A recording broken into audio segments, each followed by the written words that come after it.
Hello students, आप सभी का स्वागत है ताप्ती स्टडी क्लासेस चैनल पे। आज के इस वीडियो में हम क्लास 12th हिंदी आरोह के गद्य खंड के महत्वपूर्ण प्रश्नों और उसके उत्तर देखेंगे। ठीक है, गद्य खंड से जो जो आपको क्वेश्चन आने वाले हैं, जो पार्ट आपको आने वाले हैं, उसके महत्वपूर्ण प्रश्न के साथ साथ मैं आपको इसके उत्तर भी बताने वाली हूँ। तो सबसे पहले वीडियो को लाइक करना बिल्कुल भी ना भूलें। अपने सभी दोस्तों के साथ वीडियो को जल्दी से शेयर भी कर दीजिए ताकि आपके सभी फ्रेंड्स की हेल्प हो सके। साथ ही साथ आपने जो बाकी सब्जेक्ट्स जैसे फिजिक्स, केमिस्ट्री, बायोलॉजी, इनके इंपॉर्टेंट क्वेश्चंस आंसर नहीं देखे तो वो भी देख सकते हैं, चाहे आपका सब्जेक्ट हिस्ट्री हो, बायोलॉजी हो, मैथमेटिक्स। ठीक है, सारे सब्जेक्ट्स के वीडियोस प्रोवाइड है, उनको जल्दी से देख लीजिए। इंपॉर्टेंट क्वेश्चन है जो आपके एग्जाम में आने के बहुत ज़्यादा चांसेस है। तो आरोह गद्य खंड में आपको दो पार्ट आ रहे हैं, जैसे कि यहाँ पर काव्य से यानी कि पद्य खंड से दो पार्ट आ रहे हैं, गद्य खंड से भी दो आ रहे हैं और इसके बाद वितान भाग दो उससे भी दो आ रहे हैं। कुल मिलाकर 6 आ रहे हैं। जैसे पद्य खंड में बात करूँ तो पहले हरिवंश राय बच्चन की जो कविता है आत्मपरिचय वो आ रही है, उसके साथ में एक गीत है वो भी आएंगी, और दूसरी है कविता के बहाने और बात सीधी थी पर, दोनों एक ही कुंवर नारायण जी के द्वारा लिखी गई, उसमें दो कविता, सब में दो दो मिलेगी। और उसके बाद जो गद्य खंड से वो है भक्तिन और बाजार दर्शन। ठीक है, जैनेन्द्र कुमार द्वारा लिखा गया बाजार दर्शन, और जो भक्तिन है वो लिखा गया महादेवी वर्मा जी के द्वारा। ये दो हो गए। इसी प्रकार से आपको मैंने अभिव्यक्ति और माध्यम के लिए 12th हिंदी की जो वीडियो प्रोवाइड की थी वो भी देख लीजिए, आपके लिए बहुत इंपॉर्टेंट हो सकती है वो। उसमें बहुत सारे टॉपिक कवर किए हुए, आपको लाइफ टाइम काम आएंगे, इसलिए उसको जल्दी से देख लीजिए। चलिए, सबसे पहले यहाँ पर है भक्तिन। क्वेश्चन ये जो है ये भक्तिन पार्ट से। ठीक है, दो पार्ट के हम देखने वाले, एक तो भक्तिन के हो गए, बहुत ज़्यादा महत्वपूर्ण प्रश्न है। इतने हैं इंपॉर्टेंट, आपको इतने ज़्यादा इंपॉर्टेंट है क्योंकि आपको लिखना होगा, आपके वार्षिक तक के लिए पूछे जा सकते हैं, फाइनल एग्जाम में तो पूछेंगे ही पूछेंगे। सबसे पहले भक्तिन पार्ट से हम देखते हैं, जो कि फर्स्ट क्वेश्चन में आपको बता रही बहुत ज़्यादा इंपॉर्टेंट है क्योंकि अब आपके जो है स्पेशल और जनरल तो चलता नहीं है, अब आपको सामान्य जो है सभी के लिए एक जैसी हिंदी और इंग्लिश आ गई, कंबाइंड है, तो आपको कोई टेंशन नहीं है। इसलिए इंपॉर्टेंट क्वेश्चन क्योंकि पहले भी पूछे जा चुके हैं। भक्तिन अपना वास्तविक नाम लोगों से क्यों छिपाती थी? भक्तिन को यह नाम किसने और क्यों दिया होगा? जब मैंने कहानी की समरी पूरी पढ़ाई थी तभी मैंने बता दिया था ये क्वेश्चन ऐसा बनता है। ठीक है, यदि आपने समरी भी नहीं देखी है, क्योंकि इसकी जो आपको कब क्वेश्चन आंसर बनेंगे जब समरी देखोगे, तो समरी देख लीजिए, प्लेलिस्ट में लिंक है आपको दी गई है, वहां से आप देख सकते हैं। इसके क्वेश्चन आंसर भी मैंने बहुत पहले कंप्लीट करवा दिए थे। तो भक्तिन जो है, वैसे तो इसका वास्तविक नाम क्या था? लक्ष्मीन था, परंतु लक्ष्मीन का अर्थ क्या होता है? लक्ष्मी, लेकिन उसके जो है उसका वैसा नहीं था, उसके पास पैसे वगैरह नहीं थे, इस कारण वो अपना नाम सभी लोगों से छुपाती थी, और यह नाम जो है उनको महादेवी वर्मा जी ने दिया था जैसे ही वो गई, क्योंकि जो भक्तिन उनकी मतलब सेवा करती थी वो हनुमान से कम नहीं थी। ठीक है, तो यहाँ पर तुलना हनुमान से की, ये भी क्वेश्चन बनता है, किससे, कौन से भगवान से भक्तिन की तुलना की गई है? बहुत कर्तव्य परायण थी। पूरा आंसर आप इसी प्रकार से लिख देंगे। ठीक है, सुख समृद्धि थी, वैसे तो बहुत समझदार भी थी वो, तो इसी कारण जो है भक्ति नाम उन्होंने रख दिया उनकी सेवा भावना को देखकर। ठीक है, आपका आंसर पहले का ये हो जाएगा। उसके बाद दूसरा क्वेश्चन देखते हैं। चलिए, जो नेक्स्ट क्वेश्चन है वो है, क्योंकि क्या होता है, भक्तिन की दो बेटियां भी होती हैं और ये बात उसके घर वाले यानी जेठानी जो है उसको रास नहीं आती। ये भी इंपॉर्टेंट क्वेश्चन 2011 में पूछा जा चुका है। दो कन्या रत्न पैदा करने पर भक्तिन पुत्र महिमा में अंधी अपनी जेठानियों द्वारा घृणा व अपेक्षा का शिकार बनी। ऐसी घटनाओं से अक्सर यह धारणा चलती है कि स्त्री स्त्री की दुश्मन होती है। क्या आप इससे सहमत हैं? देखिए, भक्तिन की दो संतानें होगी, उसकी जेठानियां वगैरह उसको बहुत ताने मारती थी, मतलब उसे नीचे दिखाने का कोई मौका नहीं छोड़ती थी। क्यों? क्योंकि उसकी जो है दो बेटियां थी, इसी कारण उसको नीचा समझा जाता था। और जेठानी इस बात का भी घमंड करती थी क्योंकि उसके बेटे थे दो, यहाँ पर उनके बेटे थे और इसकी बेटियां, तो बेटों वालों को जो है घमंड था और उनकी बेटियों को खाने के लिए भी नहीं देती थी। और जो भक्तिन की बेटियां थी वो थी तो लड़कियां भी, और साथ में थोड़ी सी दिखने में भी सुंदर नहीं थी, इस कारण जो है उसको ज़्यादा ही कुछ उलाहने दिए जाते थे। तो ये आपका आंसर हो जाएगा।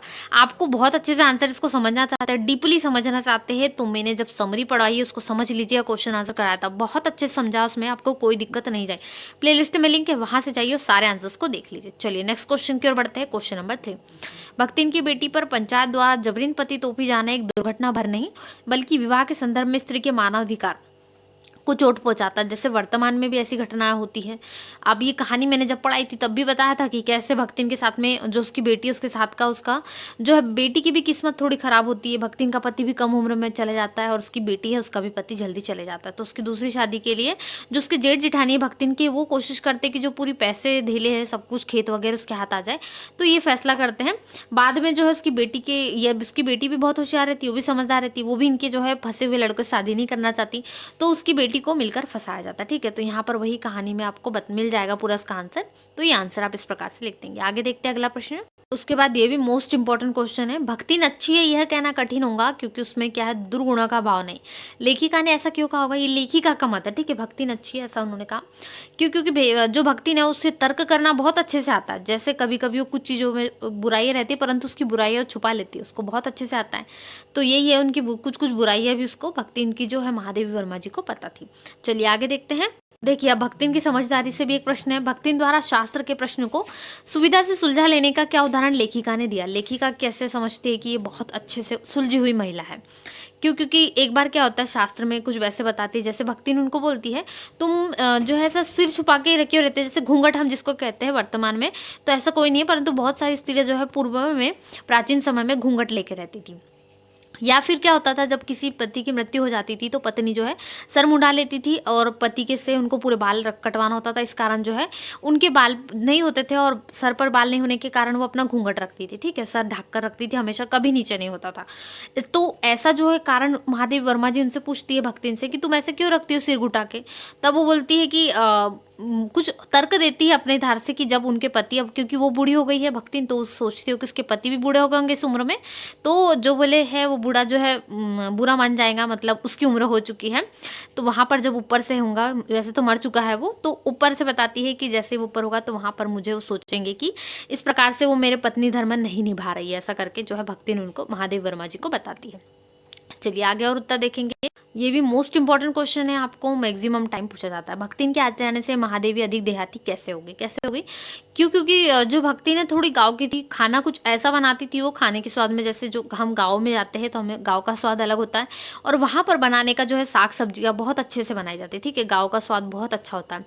इस कारण जो है भक्तिन बहुत सारी चीज़ें अच्छे से खाने पकाने में तो बहुत अच्छी थी, क्योंकि जो है उसके सास जो जेठानी आती वो पूरा घर का काम उसको देती थी, क्योंकि जो है भक्तिन यहाँ पर पूरा खेतों का भी काम संभालती थी, खेती बाड़ी पूरी सीखी हुई थी। इस कारण उसे सब कुछ अच्छे से आता था, जैसे सारे काम। इस कारण जो है पूरे देहाती भाषा में महादेवी वर्मा जी पर भी धीरे धीरे उन्होंने छाप छोड़ने लगी थी। ठीक है, तो यहाँ से कैसे देहाती होगी, यानी गाँव की सी थोड़ी उनके अंदर समाने लग गई थी। क्यों, क्योंकि भक्तिन उनके जो है जीवन संसार में बस गई थी, इसी कारण। चलिए आगे और प्रश्न है, भक्तिन की शारीरिक बनावट कैसी थी, आपको पूछा गया है। तो भक्तिन का कद छोटा था, उसका शरीर दुबला पतला था, वह गरीब लगती थी, उसके होठ पतले, आंखें छोटी थी। इन सारी बातों से पता चलता है कि उसकी शारीरिक बनावट कुल मिलाकर 50 वर्षीय स्त्री की थी, लेकिन वो बूढ़ी नहीं लगती थी। ठीक है, क्योंकि उसकी कम उम्र में विवाह हो गया था, गौना भी कम उम्र में ही उसका हो गया था। महादेवी जी की भक्तिन के बारे में क्या लिखती है, जो उनके बारे में वर्णन है, जैसे तो अंजनी की पुत्री न होकर अनाम धन्या गोपालिका की कन्या है। नाम है लक्ष्मी अर्थात लक्ष्मी, पर जैसे मेरे नाम की विशालता मेरे लिए दुर्लभ है, वैसे ही लक्ष्मी की समृद्धि भक्ति के कपाल की किंचित रेखाओं में नहीं बन सकती। हनुमान जी से तुलना कर रही है वो, हनुमान जी से स्पर्धा करने वाली भक्तिन कहती है, क्योंकि सेवा बहुत करती महादेवी जी को, हर कुछ ला के देती है। पढ़ी लिखी नहीं, परंतु उनके लिए पढ़ाई का सारा सामान अरेंज कर देती है, उनको बताती है कि कैसे वो सब कुछ अपना काम करे और मैं सब कुछ ला कर दूंगी, ऐसा बोलती है। ठीक है, ये आपका उत्तर हो जाएगा प्रश्न क्रमांक 8 का। आगे देखते हैं। उसके बाद बहुत ज़्यादा महत्वपूर्ण प्रश्न, क्योंकि ये ऑब्जेक्टिव में बनता है। ठीक है, एक अंक में बनता भक्तिन की कितनी संतानें थी, तो कितनी थी। भक्ति ने 3 बेटियों को जन्म दिया था, जो है 3 बेटियों के कारण भक्तिन को जीवन भर दुख उठाने पड़े।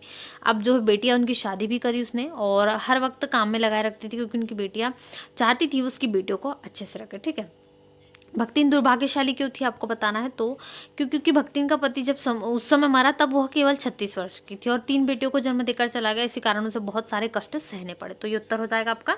इसके बाद अगला प्रश्न है, इसके बाद भक्तिन का स्वभाव कैसा था, एक चीज यहाँ पर बताई गई। तो कुछ दुर्गुण भी थे, जैसे कुछ पैसे खुले रखे तो महादेवी वर्मा जी के, तो वो कई बार रख लेती थी। ठीक है, इसके बाद है भक्तिन अनेक अवगुणों के होते हुए महादेव जी के लिए अनमोल क्यों थी, क्योंकि क्यों सेवा धर्म में निपुण थी, बहुत सारे सेवा करना चाहती थी वो, और एकदम क्या करती थी, कष्ट लेने को भी तैयार थी। लेखिका के जो कष्ट है वो भी लेना चाहती थी और साथ ही क्या है, वो जीवन भर की अपनी कमाई उसे देना चाहती थी। किसको, लेखिका को, क्योंकि जब कर्फ्यू लगता है तो बोलती है कि चलो मेरे पास जो जमा किए पैसे उससे मैं तुम्हारा सारा इंतजाम कर दूंगी, आपकी किताबों को भी अच्छे से रखवा दूंगी, ऐसा बोलती है। आगे देखेंगे। चलिए अगला है, पाठ के आधार पर भक्तिन की 3 विशेषता बताना है। बहुत ज़्यादा इंपॉर्टेंट क्वेश्चन है, मोस्ट इंपॉर्टेंट, क्योंकि जो है पाठ भक्ति है उस पर संबंधित सारे प्रश्न आपको इंपॉर्टेंट है। सबसे पहले वो जुझारू काम में से, काम पति की जो है मृत्यु के बाद भी उसने अपनी बेटियों की भी शादी की और उसके बाद में एक अच्छी जो है पूरे जुझारू रूप से अपना कार्य कर, मेहनत तो की ही खेती बाड़ी, फिर भाग्य से पीड़ित उसका साथ नहीं देता है। पहले तो कम उम्र में हो जाती है उसके पति की मृत्यु, फिर उसके बाद दामाद की भी मृत्यु हो जाती है, तो इस कारण उसे बहुत सारी चीज़ें झेलना पड़ता है। फिर सेवा भाव तो अनन्य हैं, क्योंकि महादेवी जी ने उसकी तुलना जो है हनुमान से कर दी। इसका मतलब है उन्होंने जो सेवा भाव है कूट कूट कर भरा हुआ है। चलिए आगे और देखेंगे अगले। ठीक है, ये भी महत्वपूर्ण प्रश्न है, भक्तिन और लेखिका के बीच कैसा संबंध था, मतलब दोनों आपस में किस प्रकार है। तो जो है नौकर और सेवक जैसे यहाँ पर वैसा कार्य नहीं था, स्वामी और नौकर जैसा दोनों बहुत आत्मीय रूप से जुड़ी हुई थी, यानी हम जैसे अपने रिश्तेदारों से रहते हैं बिल्कुल वैसे यहाँ पर वो एकदम अटैच हुई थी। ठीक है, महादेवी वर्मा जी। तो ये आपको पूरा आंसर इसमें लिखना है। चलिए आगे और देखेंगे। तो भक्तिन और महादेवी के नामों में क्या विरोधाभास था दोनों में। तो वैसे तो भक्तिन का नाम मैंने आपको बता दिया लक्ष्मी था, और अपना नाम क्यों छुपाती थी, क्योंकि उसके पास पैसे नहीं थे। लक्ष्मी मतलब नाम के सार्थक वो नहीं थी, इसी कारण। और लेखिका ने उसे भक्तिन करना शुरू कर दिया, क्यों, क्योंकि हनुमान जी की तरह भक्ति करती। और लेखिका का नाम क्या था, महादेवी, और किसी भी दृष्टि से वो देवी के समकक्ष नहीं थी, महादेवी जी है बिल्कुल नहीं थी। इसी कारण वो उनमें दोनों के आपस में नामों में कोई तारतम्य गुण नहीं था। ठीक है, ये आंसर हो जाएगा आपका। इसके बाद एक और इम्पोर्टेंट क्वेश्चन है, भक्तिन का अतीत परिवार और समाज की किन समस्याओं से जूझते हुए बीता है, पाठ के आधार पर उत्तर दीजिए। देखिए आप सोच रहे होंगे आंसर्स बहुत बड़े बड़े हमको याद नहीं हो गया और हमारे एग्जाम जल्दी आने वाले हैं, तो ये एग्जाम के अकॉर्डिंग ये बहुत ज़्यादा इंपॉर्टेंट क्वेश्चन है, आपको इनको रटना बिल्कुल भी नहीं है। ठीक है, याद रखिए, रटने से कभी आपको याद नहीं हो सकता। इसके लिए सबसे अच्छा तरीका है, जो पाठ है इसकी समरी पढ़ लीजिए। जब वो मैंने पाठ पढ़वाया था इतने अच्छे तरीके से, यदि आपने वो वीडियो को एक बार ही देख लिया या फिर सुन लिया, देखना भी नहीं है आपको, केवल सुन लेना है, तो यदि आप सुन लेते हो तो आपको जो है पूरी समरी समराइज हो जाएगी, यानी दिमाग में एकदम आपकी जो है पूरी बैठ जाएगी, कहानी के जैसे इसको एकदम समझिए। ठीक है, तो कहानी से जैसे आप इसको समझोगे, तो मैंने पूरी कहानी यहाँ पर एक एक चीज़ें डिटेलिंग में बताई है, उस वीडियो को बस सुन लीजिए, जिससे क्या होगा, आपके जितने भी क्वेश्चन आंसर पूछे जाने वाले सारे के सारे बन जाएंगे, कोई दिक्कत नहीं जाएगी याद करने में। जानती हूँ इतना आपको लग रहा होगा कि हम इतने बड़े बड़े आंसर्स को कैसे पढ़ेंगे, कैसे याद करेंगे, तो वो बिल्कुल भी टेंशन नहीं लेना है। समरी को पढ़ लीजिए, कोई क्वेश्चन आंसर आपको याद नहीं करना पड़ेगा, इसको केवल एक बार देख लेंगे तो सारे बन जाएंगे। अब यहाँ पर भक्ति ने वैसे तो बहुत सारी समस्याओं का सामना किया। पहले तो उसके जो है सौतेली माँ थी, वो उसने कम उम्र में विवाह कर दिया, और भी बहुत आगे आके जैसे जैसे फिर जेठ जिठानी जो है उसके बहुत ज़्यादा सास वगैरह भी उसको ताना दिया करती थी, क्यों, क्योंकि उसकी दो जो बेटियां तो थी, ऊपर से सुंदर भी नहीं थी बेटी, और बेचारी बेटियों की भी शादी उसने अपने पति के जाने के बाद की। पति अच्छा था, आखिर उसको पति ने कभी उसको हाथ तक नहीं लगाया था। ठीक है, ये हो जाएगा। और ससुराल वालों ने संपत्ति हड़पने के बहुत सारे प्रयास किए, और यहाँ पर बहुत सारी चीज़ें बताई है, जैसे यहाँ पर भक्तिन की संपत्ति वगैरह का भी विनाश यहाँ पर कर दिया, आगे जाके उसके पास कुछ नहीं बचता है, बहुत सारे प्रयास करती है, और आखिर में महादेवी वर्मा जी के पास जाती है। चलिए आगे और प्रश्न है। इसके बाद है, भक्तिन की बेटी के मानव अधिकारों का हनन पंचायत ने किस प्रकार किया, स्पष्ट कीजिए। इंपॉर्टेंट क्वेश्चन है, इसको एक और तरीके से पूछा जा सकता है, जैसे यहाँ पर नारी के मानवाधिकार का जो हनन इसमें हुआ है भक्तिन पाठ में, तो कैसे हुआ पूरा स्पष्ट कीजिए। दोनों सेम ही है, इसमें कोई अंतर में नहीं आएगा, लेकिन आपको पूछने का तरीका भिन्न हो सकता है। तो भक्तिन ने घर जमाई रखा, वह काल मृत्यु को प्राप्त हो गया। उसके जेठ के परिवार वाले संपत्ति हड़पना चाहते थे, परंतु सारी जायदाद लड़की के नाम थी। लड़की के ताऊ के लड़के के तीतर साले ने उससे जबरदस्ती करने की कोशिश की। लक्ष्मी ने उसकी खूब पिटाई की, और जेठ ने पंचायत में अपील की। वहां भी भ्रष्ट तंत्र था, उन्होंने लड़की की ना सुनकर अपीलहीन फैसले में उसे तीतरबाज युवक के साथ रहने का फैसला सुना, जो कि उसके मानवाधिकारों का हनन था। ठीक है, तो यहाँ पर दोषी को पर्याप्त सजा मिलनी चाहिए, परंतु ऐसा नहीं हुआ। तो बहुत सारी चीजें इसमें निकल कर आती है, जैसे इसमें बताया गया भक्तिन पाठ में। चलिए आगे और प्रश्न है, उन प्रश्नों के उत्तर देख लेते हैं। भक्तिन नाम किसने दिया, भक्तिन को जो है नाम है वो और क्यों दिया, पाठ के आधार पर। जैसे मैंने बताया लेखिका ने दिया उनको ये नाम, यानी महादेवी वर्मा ने, वैसा तो उसका असली नाम लक्ष्मी था।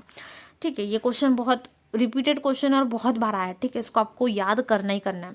भक्तिन वाक्पटुतम बहुत आगे थी, पाठ के आधार पर आपको उदाहरण देकर स्पष्ट करना है। क्यों ये कथन क्यों सही लग रहा है, क्योंकि भक्तिन हर चीज का सटीक उत्तर था उसके पास, भले ही वो सत्य हो ना हो, परंतु जैसे उसको बोला तीरथ गए मुंडाए सिद्ध, यानी यहाँ पर कुछ अलग ही तर्क में दे देती अपना। जैसे कुछ लोगों के बारे में बता देती हूँ कि ये हमारा नियम है, शास्त्रों में लिखा, अब कौन शास्त्र पढ़ने जाएगा, इस कारण से जो है महादेवी वर्मा भी कई बार शांत हो जाती है। तो ये उत्तर हो जाएगा। आगे देखते हैं। और चलिए अब गद्य खंड से जो दूसरा पार्ट आपको परीक्षा में पूछा जाना है वो है बाजार दर्शन। वेरी वेरी इंपॉर्टेंट टॉपिक्स हैं, इससे भी इतने सारे इंपॉर्टेंट क्वेश्चंस हैं, सारे के सारे इंपॉर्टेंट क्वेश्चंस मैं आपको बताऊंगी। लेकिन मैं फिर भी आपको यही कहूंगी कि पहले समरी को कंप्लीट कीजिए।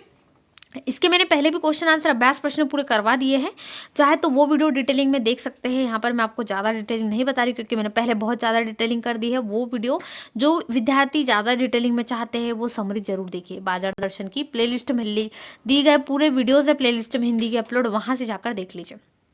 बाजार का जादू चढ़ने और उतरने पर मनुष्य पर क्या क्या असर पड़ता है।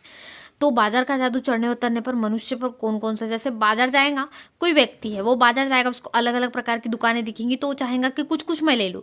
यदि उसके दिमाग में ऐसा लग रहा है, उससे उसका मन थोड़ा खाली है, तो सारी चीजें भर लेगा, और मन बंद है तो वो एक भी चीज को हाथ नहीं लगाएगा, देखेगा घूमेगा परंतु खरीदेगा कुछ भी नहीं। यही है।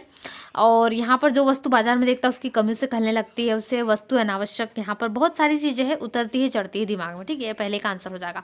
इसके बाद अगला प्रश्न है, बाजार में भगत जी, जैसे कहानी में एक भगत जी का वर्णन आता है जो क्या करते हैं, कुछ बेचते हैं सामान जैसे, लेकिन उनका जो है धंधा, जो कार्य करते हैं जीरा वगैरह का यहाँ पर है, तो उनका कार्य सीमित होता है, उनको जितने पैसे कमाना है उतने ही कमाते हैं, और जो बचता है सामान उनके पास में वो दूसरों को, आस पड़ोस के बच्चों में जो पड़ोसी उनको उनको दे देते हैं, लेकिन वो कुछ एक्स्ट्रा पैसे उससे नहीं कमाते, यानी उनका है नियम सिद्ध है। ठीक है, तो यहाँ से आपको बताना उनके आचरण वगैरह कैसा हो सकता है। तो भगत जी समर्पण भी भावना से उत्प्रोत है, धन संचय में उनकी बिल्कुल रुचि नहीं है, वे संतोषी स्वभाव के आदमी, ऐसे व्यक्ति ही समाज में प्रेम और सौहार्द का संदेश फैलाते हैं, इसलिए ऐसे व्यक्ति समाज में शांति स्थापित करने में मददगार साबित होते हैं। ठीक है, ये उत्तर हो जाएगा पहले का। इसके बाद बाजार दर्शन से, बाजारूपन से क्या तात्पर्य है, किस प्रकार के व्यक्ति बाजार को सार्थकता प्रदान करते हैं, अथवा बाजार की सार्थकता किसमें, very very important question, most important, शायद ही आपको एग्जाम में पूछा जाए। बाजारूपन से क्या तात्पर्य, जैसे दिखावे का बाजार, मतलब बहुत सारी चीजें दिखाती है छल कपट से, जैसे हमारे घर पे पहले से ही एक सामान उपस्थित है, हम वो बाजार से लेके आए, कैसे लेके आए, क्योंकि हमें बहुत सारे उसके बारे में क्वालिटी बताई गई, सामान दिखने में बहुत अट्रैक्टिव था, हम जाकर सीधे खरीदाए, तो ये होता है। ठीक है, ये दिखावा खरीद फरोख्त का जैसे यहाँ पर बताया गया। ठीक है, क्रय शक्ति से संपन्न की जो यहाँ पे बताया गया, जैसे पुले की काल्पनिक हम जिसको बोलते हैं, इससे जो यहाँ पर मिलता है हमें, जैसे हमारी इसके प्रति जो है लेने की क्षमता बढ़ जाती है, तो यही बाजारूपन के। इसके जो है यहाँ पर मैंने पहले भी क्वेश्चन करवा दिया है जैसे, तो आप देख सकते हैं, आपको प्लेलिस्ट के इसमें लिंक मिल जाएगी वीडियोस की, वहाँ से जाकर देख लीजिए जरूर, तो आपको बहुत अच्छे से डिटेलिंग में समझ आ जाएगा। इसके बाद है, ये भी इंपॉर्टेंट है, बहुत ज़्यादा इंपॉर्टेंट है ये भी क्वेश्चन, बाजार किसी का लिंग जाति धर्म या क्षेत्र नहीं देखता। वैसे तो जितने मैं क्वेश्चन आपको बता रही हूँ सारे के सारे इंपॉर्टेंट है, अभी से यदि नोट कर लेते तो आपको बार बार लिखने की आवश्यकता नहीं होगी, यदि आप बार में पछताएंगे यदि अभी नहीं लिखेंगे तो, इसलिए अभी से लिख लीजिए। ठीक है, वैसे तो आप बाजार जाओगे तो आप किसी भी धर्म को सामान तो खरीदोगे, या किसी भी लिंग से हो किसी भी जाति से हो, आपको सामान से कोई फर्क नहीं। ठीक है, ये आपके इस पे क्रय शक्ति पे फर्क नहीं डालता, जो आपकी परचेसिंग पावर जिसको हम कहेंगे इंग्लिश में, ये भी पाठ में जिक्र हुआ है बाजार दर्शन, जो जैनेन्द्र कुमार जी के द्वारा लिखा गया और बहुत अच्छा है यहाँ पर उन्होंने बताया। ठीक है, ये बात बिल्कुल सत्य है कि कभी किसी लिंग जाति धर्म क्षेत्र के आधार पर बाजार नहीं देखता, उसने केवल व्यक्ति के खरीदने की शक्ति परचेसिंग पावर को देखा है। ठीक है, जो व्यक्ति सामान खरीद सकता है वो बाजार में सर्वश्रेष्ठ है। कहने का आशय यह है कि उपभोक्तावादी संस्कृति ने सामाजिक समता स्थापित की है, यही आज का बाजारवाद है। ये उत्तर हो जाएगा। ठीक है, आगे देख लेते हैं, और इसी प्रकार से कुछ प्रश्न दिए गए हैं। आप अपने समाज में कुछ ऐसे प्रसंग का उल्लेख करें जब पैसा शक्ति के परिचायक के रूप में प्रतीत हुआ। ये क्वेश्चन ऐसा नहीं पूछा जाता है, पूछा जाता है कुछ ऐसा बताइए जब पैसा शक्ति के परिचायक के रूप में प्रतीत हुआ, इसका एक उदाहरण दीजिए। तो मतलब हमें ऐसा लगे कि पैसे ने कोई मदद नहीं की, ठीक है, या फिर पैसे से कुछ ऐसी, यहाँ पर एक क्वेश्चन ऐसा भी है जब पैसे की शक्ति काम नहीं, मतलब पैसा हमारे पास बहुत सारा है, करोड़ों में पैसा, परंतु हमारे काम नहीं आए, ये कहाँ हो सकता है ये बताना। हमारे पास पैसा नहीं है, परचेसिंग नहीं है, लेकिन यहाँ पर बहुत सारी जो है पैसा हमारे पास है परंतु वो काम भी आ गया, ऐसा कैसे हो सकता है, तो यहाँ पर आपको आंसर बताना है। ठीक है, चलिए, पैसा कब काम आता है, तो यहाँ पर है जैसे एक बार एक कार वाले ने एक बच्चे को जख्मी कर दिया, बात थाने पर पहुंची, लेकिन थानेदार ने पूरा दोष बच्चे के माता पिता पर लगा दिया। वो रौब से कहने लगा तुम अपने बच्चे का ध्यान नहीं रखते, वास्तव में पैसे की चमक में थानेदार ने जो है झूठ यहाँ पर है उसको सच में बदल दिया, यानी जो सच यहाँ पर था, जैसे बच्चे के माता पिता ने ध्यान रखा, चलाने वाले की गलती थी, परंतु सारा उसने झूठ बदल दिया। ठीक है, तो सच को पूरा उसने झूठ बना दिया, तो ये आपको आंसर यहाँ पर लिखना है, यानी परिचायक नजर आए, क्योंकि पैसा उसको दिख गया। अब यहाँ पर एक है, पैसे की शक्ति काम नहीं आती। कई बार क्या होता है, एक व्यक्ति ने नौकर का कत्ल कर दिया, उसको बेकसूर मार दिया, ठीक है, बेचारा बेकसूर था नौकर, पुलिस थाने भी लेके गई, मामला सुलझाने का प्रयास हुआ, लेकिन अंत में क्या हुआ, मुकदमा चला और उस अमीर व्यक्ति को क्या हुआ, 14 वर्ष की उम्र के थे। इस प्रकार उसके पास इतने बम्पर पैसे थे, फिर भी उसके पैसे कोई कार्य उसके नहीं आया। तो ये दोनों रूपों में सिद्ध होता है, एक बार पैसे की चमक धमक देख के कोई चकमका जाता है, और यहाँ पर पैसे की चमक धमक भी काम नहीं आती, दोनों में अंतर हो जाएगा। ठीक है, अगला प्रश्न है, बाजार दर्शन निबंध की भाषा के बारे में बताइए। तो बाजार दर्शन निबंध जो है बहुत अच्छा है, जैनेंद्र कुमार के द्वारा एक सार्थक निबंध है। वैसे तो उन्होंने बहुत छोटे छोटे वाक्यों में बताया, सफल भाषा में बताया, अच्छे तरीके से उन्होंने एक तरीके से व्यंग भी नहीं किया है, ठीक है, बहुत अच्छे से बताने की कोशिश की, जैसे उनके मित्र के सहायता से उन्होंने इस निबंध को कंप्लीट किया है। तो मित्र का बार बार जिक्र करते हैं, जैसे एक मित्र बाजार जाते हैं, खाली हाथ आ जाते हैं एक पूरा बाजार घूमने के बाद, और एक पूरा थैला भर भर के सुबह से शाम तक जाते हैं, भर के लाते हैं, और एक सुबह से शाम तक जाते हैं और एक कुछ भी नहीं लाते। तो ये अंतर उन्होंने बताया है, मित्रों के प्रकार के हिसाब से उन्होंने बताया है। तो इस प्रकार से हो जाएगा। बाजार दर्शन निबंध तो है, मैंने बता दिया, वर्णनात्मक निबंध है, उसमें बहुत सारी वर्णित चीजें बताई गई है। ये वैसे तो ये 1 अंक का क्वेश्चन है, बाजार दर्शन किस प्रकार का निबंध है, वर्णनात्मक है या फिर स्नेहात्मक, और भी मतलब इसके जो प्रकार होते हैं निबंध के उसमें ऑप्शन दिए जाते हैं। तो वर्णनात्मक निबंध, संस्मरणात्मक भी पूछा जाता है कई बार, तो वो कंफ्यूज नहीं होना है। वर्णनात्मक है मतलब अलग अलग प्रकार से वर्णन किया गया है, ठीक है, याद रखना है आपको। इसके बाद आगे है, इसके और भी क्वेश्चन है वैसे तो, जैसे कौन कौन सी भाषा के शब्द आए हैं, तो ये भी जनरली सिंपल क्वेश्चन है, इसको उतना आपको डीपली नहीं लेना है। और शैली याद रख लीजिए, क्योंकि कई बार जैनेंद्र कुमार जी के बारे में इनका जो है जीवन परिचय भी पूछा जाता है, इंपॉर्टेंट है जैनेंद्र कुमार जी का जीवन परिचय में। वो वीडियो भी आपको मिलेगी, कवि परिचय, जीवन परिचय कौन कौन से इंपॉर्टेंट है, तो उसके लिए भी टेंशन नहीं लेना, ठीक है। वर्णात्मक व्याख्यात्मक इनके जो है अधिकतम रूप से इनके निबंध में ऐसे ही मिलता है आपको। वर्णात्मक निबंध जो है ये पहले से ही है। इसमें शैलियाँ कौन कौन सी है, तो शैलियाँ भी बहुत सारी प्रयोग करते हैं, जैसे भावात्मक शैली भी उन्होंने प्रयोग की है, या फिर जो भाषात्मक है वो भी अलग अलग प्रकार की शैली ने प्रयोग करते हैं। तो ये जो वर्णात्मक शैली इनके इसमें तो दिखी है, व्याख्यात्मक शैली भी हमें दिखी है, यानी जो निबंध की शैली है वो भी इसी में इंक्लूड की गई है। इसके बाद है बाजार दर्शन से क्या अभिप्राय है और उपभोक्तावादी संस्कृति क्या है। दोनों ही क्वेश्चन महत्वपूर्ण है, वैसे तो दोनों ही क्वेश्चन को तैयार करना चाहिए। ये क्वेश्चन भी हम देख रहे हैं। सबसे पहले चैनल पे नए हो तो चैनल को सब्सक्राइब करना बिल्कुल भी ना भूलें, जिससे आपको हिंदी के साथ साथ आपके सारे सब्जेक्ट्स के इंपॉर्टेंट क्वेश्चंस मिल सके। आपके एग्जाम के अकॉर्डिंग जितने भी आपको क्वेश्चन पूछे जाने वाले सभी आपको इंपॉर्टेंट टारगेट के हिसाब से मैं बता रही हूँ, साथ ही सभी कंप्लीट विषयों के भी आपको जो आंसर्स भी मिल रहे हैं। तो इसलिए अपने सभी दोस्तों के साथ शेयर भी कर दीजिए, जितने भी आपके फ्रेंड्स हैं उन सभी को शेयर जरूर कर दे, जिससे कुछ ऐसे स्टूडेंट्स हो जिनकी पढ़ाई नहीं हो पाई है या वो स्कूल नहीं जा पाए हैं, उनकी भी पढ़ाई हो जाए और उनके पास कुछ पढ़ाई का साधन ना हो जिससे वो अपने आंसर्स को कंप्लीट कर सके, इसलिए उन तक वीडियो जरूर पहुंचा दिए। चलिए, बाजार दर्शन क्या होता है। बाजार दर्शन से लेखक का अभिप्राय है बाजार के दर्शन, यानी बाजार घूम कर आना। मतलब बाजार में बहुत सारी चीजें मिलती है, हर प्रकार की मिलती है, कोई भी ले लीजिए, ठीक है, कपड़े हो, किराना हो, या फिर हमें कुछ भी खरीदना हो, सजाने का सामान हो, सब कुछ बाजार में मिलता है। बाजार का नाम सुन के सबके चेहरे पर स्माइल आ जाती है, क्योंकि जानते हैं बाजार में हमारी आवश्यकता की सारी चीज मिलेगी, कलरफुल, रंग बिरंगी सब कुछ। फिर उपभोक्तावादी संस्कृति, वास्तव में उपभोक्ताओं का एक समूह उपभोक्ता बाजार से सामान खरीदता है। फिर इसी वर्ग को, जैसे आपको कोई सामान चाहिए तो आप दुकान से जाओगे, दुकान वाले की भी इसमें फायदा, और वो इसी को दूसरा बड़े लेवल पे लेके आएगा, ठीक है, इसके लिए वो भी फायदा। तो इन्हीं पर ये निर्भर करता है, ठीक है, ये क्रम चलता है। इसके बाद है, बहुत महत्वपूर्ण है ये भी, कौन से लोग फिजूल खर्ची नहीं करते। यहाँ पर वैसे तो बहुत कम लोग हैं, सबसे अधिक लोग वही है जो फिजूल खर्ची नहीं करते, संयमी, यानी धीरज बना के जो रखता है वो यहाँ पर ध्यान देता है। वो जानता है उसके घर में पहले से ही 1 जोड़ी कपड़े हैं तो कपड़े नहीं लेगा, लेकिन कुछ ऐसे भी होते हैं जिनके पास घर में 10 ही जोड़ी कपड़े हैं, परंतु वो जाकर फिर से और लेकर आते हैं। तो यही है, आपकी जो आवश्यकता है केवल उन्हीं वस्तुओं को खरीदिए, आवश्यकता से अधिक नहीं, ठीक है। कोई भी चीज़ें अति आवश्यक, अति जिसकी हो गई वो चीज़ें हमारी काम नहीं आती। अब भगत जी का जो वर्णन है मैंने बताया था, एक पात्र आता है यहाँ पर जो चूरन बेचने का काम करते हैं, तो उन्हें जैसे जीरा वगैरह, काला नमक वगैरह जो जो लगता है चूरन बनाने के लिए, वो उतना लाते हैं, बाजार घूमकर पूरा घूमेंगे, एक एक दुकान छानेंगे, लेंगे केवल क्या, उनके सामान जो उनको आवश्यक ही सामान लेंगे, अब अन्यथा कुछ भी नहीं लेते हो। तो उनका वर्णन यहाँ पर वही कर रहे हैं लेखक। तो ये पूरा अपना जो है किस प्रकार से करते हैं, कभी सामान बच जाता क्या करते हैं, गरीब बच्चों को आस पड़ोस में बांट देते हैं, परंतु उसका कुछ एक्स्ट्रा पैसे नहीं लेते हैं, ठीक है। तो ये आपका आंसर हो जाएगा। इसके बाद है, किस तरह का बाजार आदमी को ज़्यादा आकर्षित करता है। जैसे शॉपिंग मॉल है, व्यक्ति को ज़्यादा आकर्षित करता है, उनकी सजावट देखकर व्यक्ति उनसे बहुत प्रभावित हो जाता है, वह उनके आकर्षण के जाल में फंस जाता है, इसी कारण वह उन चीज़ों को भी खरीद लेता है जिससे उससे कोई ज़रूरत नहीं होती। वास्तव में शॉपिंग मॉल ऊंचे रेटों पर सामान बेचते हैं। आप मार्केट में जाएंगे और ठेले वाले के पास जाएंगे, दोनों में सामान में आपको सेम वही मिलेगा, क्वालिटी वही रहेंगी, परंतु दाम में कितना अंतर है आप ये स्वयं जान सकते हैं, ठीक है, इसको देख सकते हैं आप कितना अंतर मिलता है कई बार। इसके बाद है, और इम्पोर्टेंट क्वेश्चन है भी, जो बाजार का उतार चढ़ाव उसका मनुष्य पर क्या प्रभाव पड़ता है, इसके पाठ के आधार पर आपको बताना है।